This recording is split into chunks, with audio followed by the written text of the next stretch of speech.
Olá, meu nome é Luciano Gura e sou artista visual especializado em xilogravura. Meus trabalhos podem ser encontrados online, em feiras de arte, lojas e mundo afora. Sou apaixonado pela vida e busco reinterpretar minhas experiências por meio da arte. Nessa poética particular de registrar o mundo, crio imagens de animais, plantas, artistas e até utensílios do dia a dia. Meu meio é a xilogravura, uma técnica tradicional de arte na qual a matriz é de madeira. Funciona como uma espécie de carimbo e gera imagens marcadas pelas fibras da madeira e por fortes contrastes de cheios e vazios. Neste curso da doméstica, você aprenderá os recursos técnicos e expressivos para realizar xilogravuras. Como projeto final, você vai desenvolver uma série de retratos em xilogravura.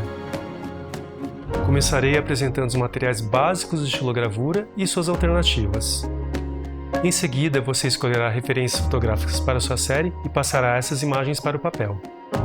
Daí, mostrarei como fazer a transferência do papel para a matriz, reforçando o desenho com nanquim para que não se apague. Mostrarei como usar as diferentes ferramentas e então começaremos a gravação da matriz. Depois disso, chegaremos ao momento mais aguardado, a entintagem e a impressão no papel. Já te conto um spoiler, a quantidade certa de tinta é peça-chave para um bom resultado. Passaremos à seleção das impressões e faremos o processo de edição, que consiste em numerar, assinar e datar as gravuras. Por fim, veremos como compartilhar o trabalho nas redes sociais, divulgá-lo e comercializá-lo.